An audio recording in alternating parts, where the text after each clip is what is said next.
licencia, en el momento de tomar la decisión de conectarse al emisario submarino, dijo no, me reservo el tratamiento de las aguas residuales y con esa hoy vende aguas grises para riego y vende abono.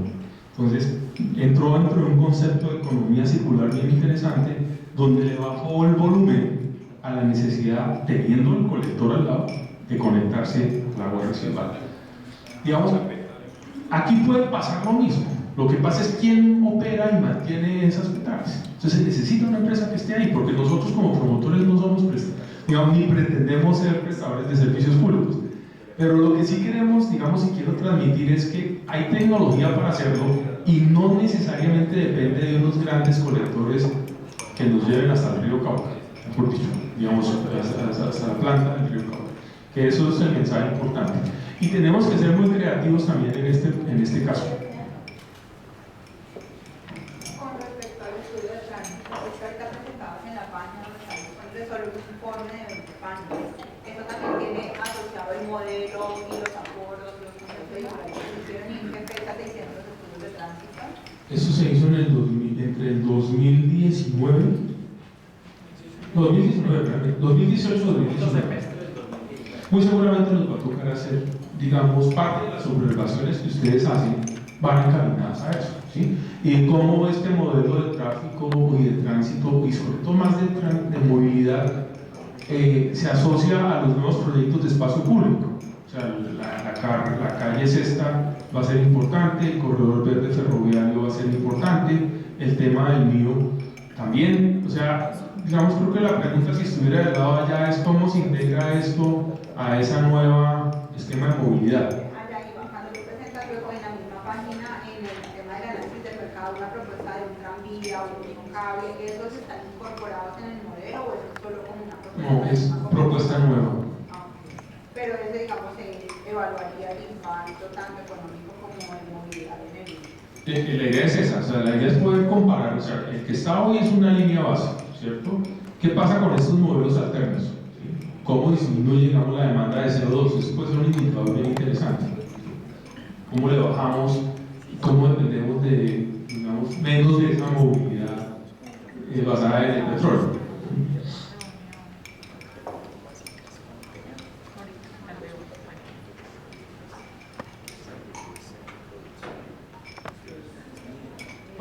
Aprovechemos el tema de preguntas y respuestas.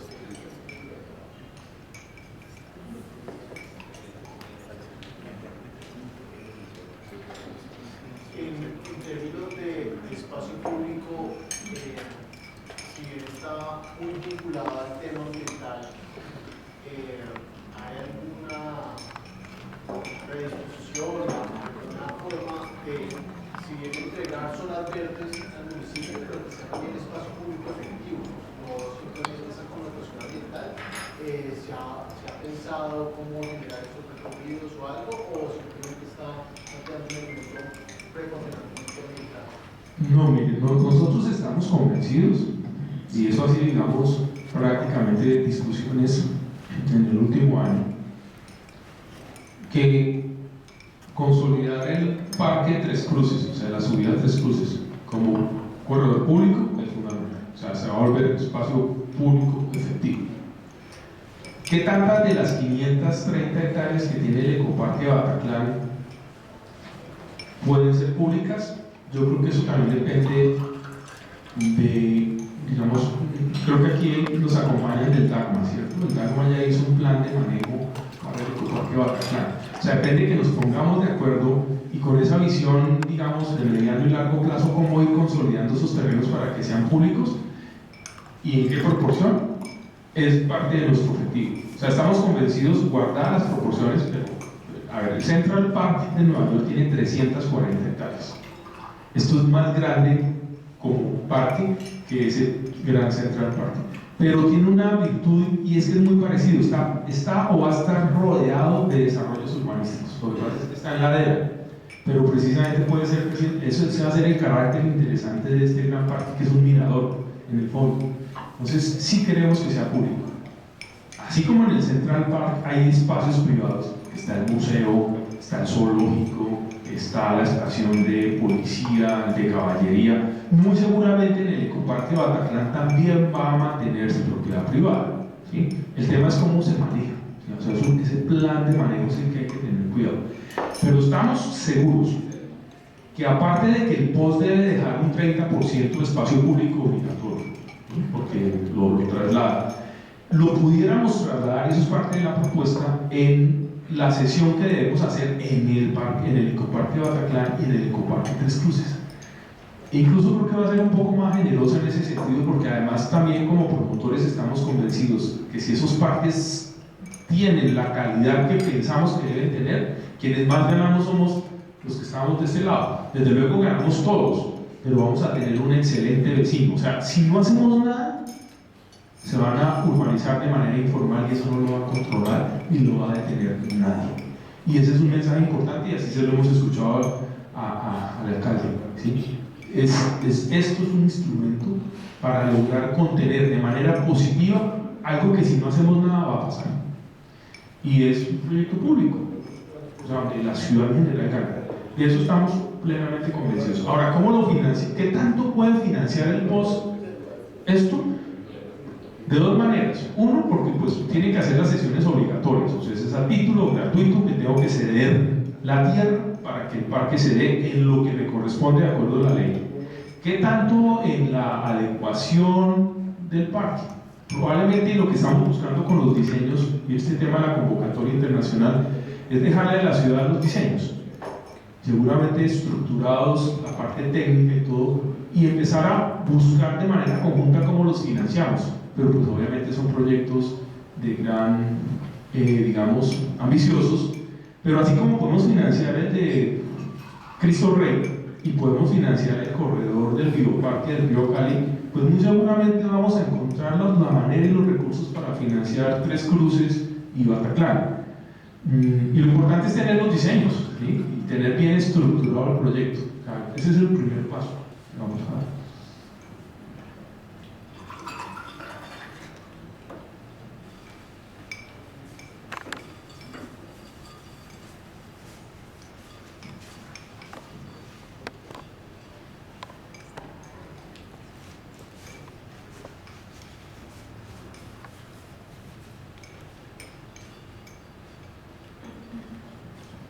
No sé si alguien tiene alguna otra inquietud.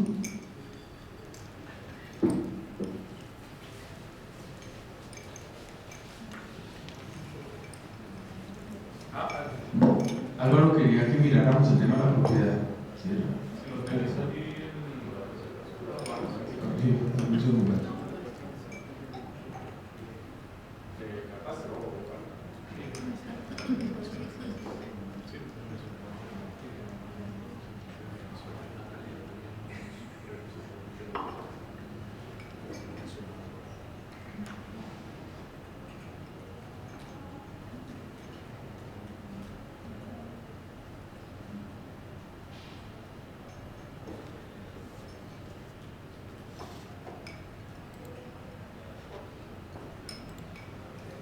De pronto no es el mejor plano, pero volvemos a pararnos en la pregunta que hiciste hace un rato.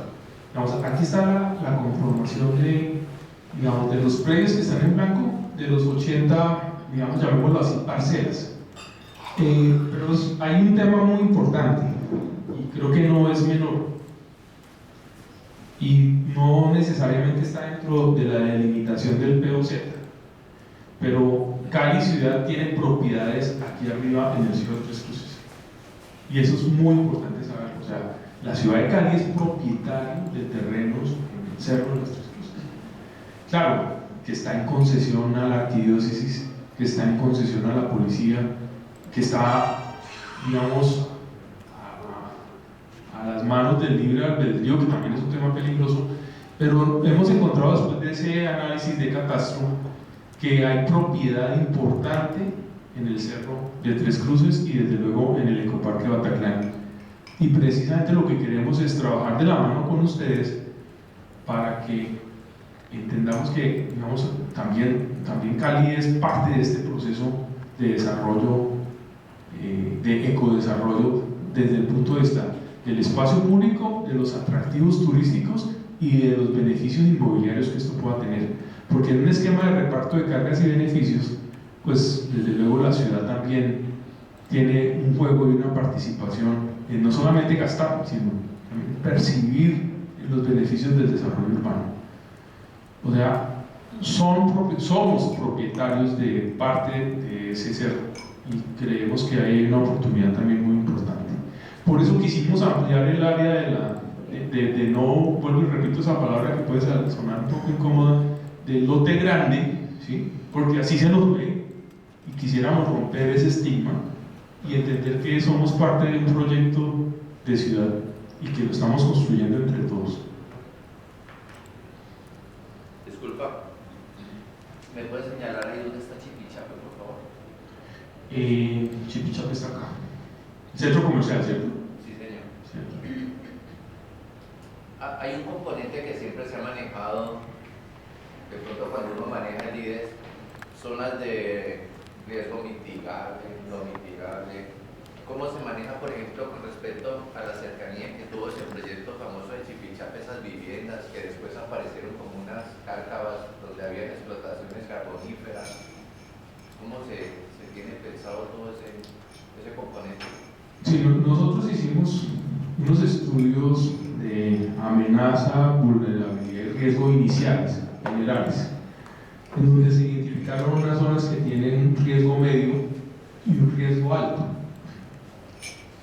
Lo que dicen los expertos, yo no soy experto en la materia, pero algo me ha tocado en el tiempo en estas labores y resolviendo, es que con o sin proyecto hay riesgo.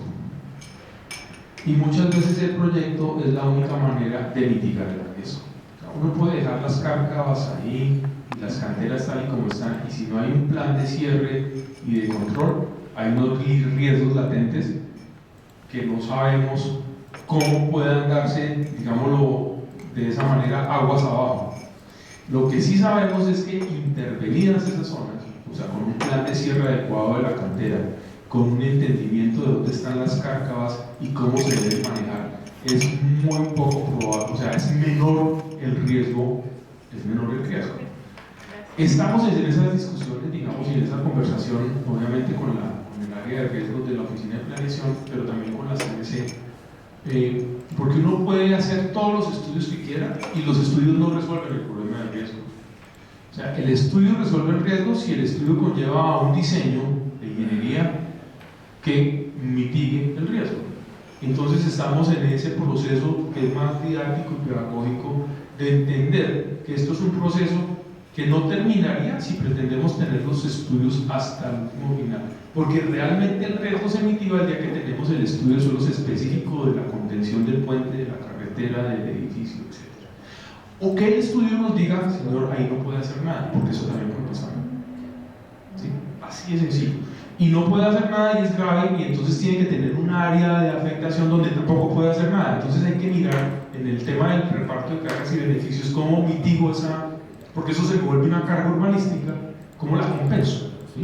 Porque entonces no puedo hacer, por decir algo, en esas 20 hectáreas no podía hacer las 1200 viviendas que en teoría podría haber hecho. Entonces, ¿dónde las hago? Porque eso se va a volver un área que va a tener que tener un manejo de parking eventualmente con todos los acondicionamientos necesarios, pero no puede tener ni vivienda, ni colegio, ni hospital, ni ninguna de las cosas. Pero no se puede definir hoy. Esa es una de las grandes discusiones que tenemos con la CBC. Es imposible, ni siquiera hablando de las 225 hectáreas, porque es que está, digamos, el tema de analizar el riesgo acá no tiene mucho sentido si la cárcava está aquí al lado, porque la que me está generando el riesgo es precisamente la cárcava que está por fuera del P2Z. Entonces sería de nunca terminar. Estamos en eso.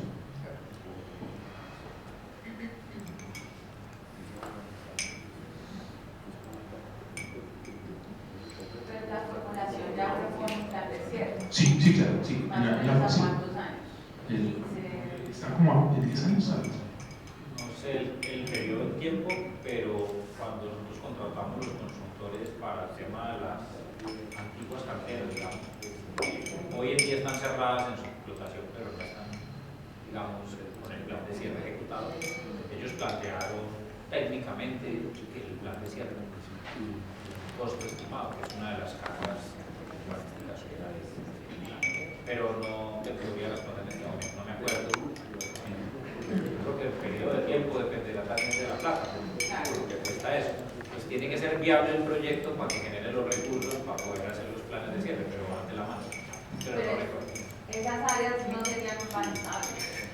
No necesariamente no, porque, por ejemplo, pues por lo que yo vi ahí, yo no soy experto tampoco en ese tema de geología y eso, pero lo que entiendo es hay suelos de esos que hacen es el mejor suelo, precisamente porque es la roca, otra cosa es la estabilidad y otra cosa es el monto de agua y otra cosa es lo completo, pero no necesariamente eso no se puede usar. No necesariamente. Sí, pues depende cómo se gestione todo. Sí, en cantera no tenemos tanta preocupación, pero sí en las cárcavas hay que hacer unos estudios un poco más detallados. ¿Sí? Pero están identificados, o sea, esos socavones y así hicieron todas esas líneas de transmisión, todo eso está identificado donde hay. Pero hoy sigue habiendo explotación, porque ahora la explotación se pasa. No, en lo que es dentro del ámbito del POZ no hay explotación. Ahora, sí hay que tener cuidado, yo sé que de pronto ustedes tienen en este costado de la ladera sí hay explotación. No, está cerrado. Tener cuidado, que además, digamos, cuando uno mira por el costado sur de Tres Cruces, esas canteras y esas minas siguen, yo diría que de manera clandestina, en producción. Y ahí es donde es más peligroso inclusive porque las pendientes son muy altas, ahí sí realmente son prácticamente paredes que tienen unos riesgos altos. Entonces, digamos que hay un punto por fuera del POZ, pero que está dentro del ámbito del proyecto, que sí tiene un tema que hay que revisar con cuidado, no solamente con la CDC, sino con el DARMA, y hay que irlo mirando. O sea, no lo puede resolver el POZ, pero sí hay que irlo mirando. Mencionado ahorita, hay unos predios al interior que tienen calidad de propiedad del municipio y que fueron sesiones iniciales de la urbanización Chimichá. Quisiera que mencionaras algo sobre eso, cómo entran dentro del proceso, dentro del proyecto, qué expectativas se tienen. Son predios que están sin adecuar, pero se tendrá que incorporar dentro de su esquema financiero todas esas adecuaciones adicionales. Sí, lo que dice Álvaro tiene mucho que ver con las urbanizaciones que antes de la delimitación del POZ estuvieron aprobadas, que dejaron zonas viales, zonas verdes y espacios para equipamientos y que están ahí y que tienen su folio de matrícula inmobiliaria o que no han surtido procesos de desenglobe. Entonces, el municipio, en este caso la ciudad de Cali, en su momento, dentro de las unidades de actuación, en este caso, comparece ante una curaduría como un propietario más. Y dentro del proyecto de parcelación que se esté presentando para esa etapa, unidad de actuación, en este caso no unidad de gestión, el municipio puede decir: lo que eran vías siguen siendo vías, las entrega, lo que era parques sigue siendo parques, puede que no en ese mismo lugar sino en otra parte, o sea, se hace un reajuste de terrenos, y lo que era espacio para equipamientos, llámese porque ahí va a ser un colegio o un centro de salud, me lo entrega. Puede que no en el mismo sitio geográficamente que estaba, pero ahí es donde la ciudad de Cali puede definir y recuperar de una u otra manera lo que está, digamos, en el limbo jurídico con la transición de las normas. Creo que es un punto muy importante. En este momento no sabemos a ciencia cierta cuánto estamos hablando de vías, de parques y de equipamiento o de propiedad privada, pero sí tenemos certeza, vuelvo y les digo, que la ciudad tiene propiedad e intereses dentro de los terrenos del POZ y que el POZ es una manera de devolverle a la ciudad esos terrenos que están involucrados. Sin lugar a dudas. Vemos en el proyecto los edificios o las viviendas que van a ser de qué costo más o menos. Pues va a haber vivienda, digamos, en los estudios de mercado que hicimos, si el proyecto se hiciera digamos, que pudiéramos hacer las 7.800 viviendas, en el tope bis de renovación urbana, que son 175 salarios, cosa que ya no se va a poder hacer porque esto cambió. Estaríamos arrancando viviendas desde 175 millones que sabemos que se van a vender muy rápido. El 20% de la vivienda seguramente va a estar enfocado a eso, y ya no sabemos en qué precio ni con qué incentivos, porque al acabarse el subsidio a mi casa ya, y al cambiar de una u otra manera, de manera brusca, la política de vivienda en el país, eso es muy incierto. Si el proyecto fuese todo en vivienda de interés social de este tope, esto se podría desarrollar por los ritmos de ventas que tiene Cali en 15 años. Bueno, o sea, demorar mucho. Pero 15 años en términos de ciudad tampoco se dice mucho. Como eso cambió, las perspectivas es que vivienda más costosa, que de ahí para arriba hasta donde aguante el mercado, este desarrollo puede tomar 50 años, cosa que nos preocupa mucho. Porque realmente el problema, al final de cuentas, no es cuándo nos aprueban el POZ con un decreto, no cuándo sacan una licencia de parcelación en una curaduría, sino cuánto se va a demorar los retornos para poder financiar la infraestructura de un proyecto de esos. Estamos en esa coyuntura, pero pues, obviamente es un tema que aparece, que es nuevo, que aparece en el país. Por eso estamos mencionando que la vivienda rural puede ser una salida, porque como este suelo no pierde la ruralidad, y si este gobierno de pronto dice que los subsidios van para el suelo rural, pues esto cabe. Entonces guardemos la esperanza que por ahí haya una luz, pero se van a demorar reglamentando, desafortunadamente. Pero digamos que hay un tema importante. Esa es la realidad de nuestro mercado inmobiliario, no solamente de Cali. El 80% del mercado inmobiliario de Cali es vivienda de interés social. Tan solo el otro 20% se mueve en otros segmentos. ¿Qué tanto absorbe el norte frente al sur de ese 20%? Esa es la realidad. Por eso también la estrategia de pensar en que no sea solo vivienda es muy importante, porque esto necesita hospitales, universidades, centros de trabajo, colegios, comercio, aguanta. O sea, es una zona muy dinámica. Entonces, basar todo el proyecto en vivienda no es del todo correcto. Normalmente la vivienda viene después. O sea, si hay muy buenas oportunidades de trabajo, de equipamientos, la vivienda llega. Si uno sale con vivienda y tiene déficit de equipamientos, la vivienda no se mueve como se debe mover. Y eso es lo que pasa en el norte. Acercamiento con los otros propietarios, con ese otro 90% de propiedad, casos como el de la Betulia, ¿se han tenido ya? Pues ellos han sido más dinámicos que nosotros, incluso nos motivaron, sin haber hablado con ellos, a que si nosotros no íbamos a constituir el fideicomiso, ellos lo constituían. ¿Y esas ventas que tienen ellos allá? Pues hacen parte de ese mercado informal de la ciudad que es supremamente dinámico y a veces más rápido que el nuestro. Entonces, sí. ¿Sabemos cuántos hogares son ahí? Si hay un estudio social, no, está dentro de la página, está totalmente diagnosticado la vertiente. Existe, pero pues se ha movido muy rápido en los 2 últimos años, la verdad. En los últimos años se ha movido mucho, del 2019 a hoy. En diciembre del 2019 quedó censado, inventariado todo. Luego antes de la pandemia, del paro, todo. Pero eso que era un lotecito hace 3 años, hoy es un edificio de 5 pisos. Es impresionante. Y lo mismo está pasando en Golondrinas y en Montebello al otro lado. Entonces, ahora esa es la realidad de nuestro país. Lo que hay que hacer es cómo conciliar y entender que eso no se siga dando de esa manera. No es fácil, pero hay buenos ejemplos. Incentivar que no sea tan perverso, yo diría. O sea, en el momento en que usted logra con buenas prácticas entrar ahí, hay que hacer mucho trabajo social, la verdad. En los primeros conversatorios que tuvimos en el componente social, invitamos a que la Fundación Carvajal, que ha tenido experiencias en el distrito de Agua Blanca, nos contara cómo lo ha hecho. Y en esa reunión salieron un par de líderes y lideresas de esas fuertes allá de Montebello y de Golondrinas, reclamándonos a todos, o sea, que íbamos a hacer, si era que los queríamos sacar de donde están viviendo. O sea, el tema no es fácil, por eso uno de los componentes más importantes de este proyecto es el social. O sea, si no se logra construir confianza con ustedes, con esos vecinos, estos proyectos no son viables. O sea, en el fondo de todo esto, el éxito es lograr construir confianza.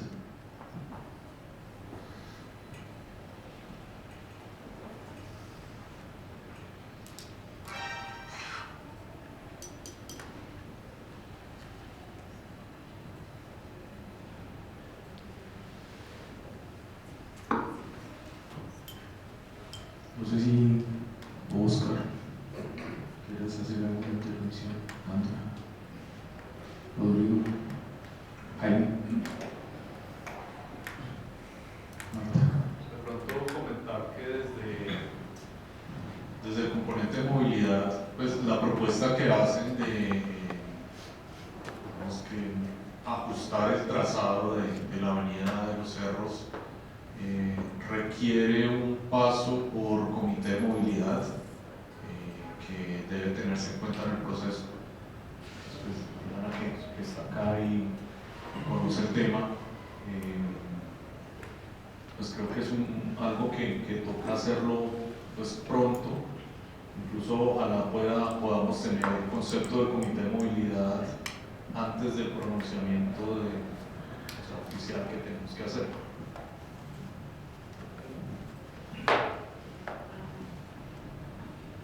Fernando también. Si el proyecto, si la vía se va a modificar, tanto el trazado como la sección, debe tener el concepto del comité de movilidad. Si se va a modificar solamente el trazado, debe conservar la sección porque es la sección que está definida en el BOT. También requiere concepto del comité. De todos modos, allí estaban planteando una sección de 40 metros y tengo entendido que el trazado de la avenida de los Cerros tiene dos secciones. Una en la parte alta desde Menga, la parte que quedó en el trazado, en el POT, que es el tramo 1 de Menga hasta el zoológico, creo que fue la que quedó incluida en el POT, tiene una sección de 30 metros. Todo el trazado desde Menga hasta su empalme con la avenida Ciudad de Cali en el sur, con la carrera 168, tenía dos secciones definidas, una en la parte alta de 30 metros y a partir de más o menos la parte plana, ya a partir de la carrera 122 hacia el sur, cuando ya empalma con la calle Quinta, con el trazado de la calle Quinta, tiene una sección de 40 metros. Entonces están definidas dos secciones, una de 30 y otra de 40 para la parte plana. Entonces allí escuché que mencionaban 40 metros de sección, entonces tocaría como revisar eso, porque en la parte alta, en la avenida de los Cerros tiene 30 metros de sección. Entonces, el tramo que quedó fue incluido en el proceso. Nosotros hemos mantenido la sección de los 40 se ha mantenido. La sección de 40 se mantiene, yo no, digamos, no hemos visto lo de los 30. Nunca habíamos visto lo de los 30. Pero la posibilidad. Mejor si es 30, Sí, sí. son así. Sí, sí. Los cortes son muy fuertes, o sea, desde el punto de vista de ingeniería, y además está hecho, ese diseño está hecho y está cuantificado. Y precisamente parte de la viabilidad financiera del proyecto tiene mucho que ver con eso.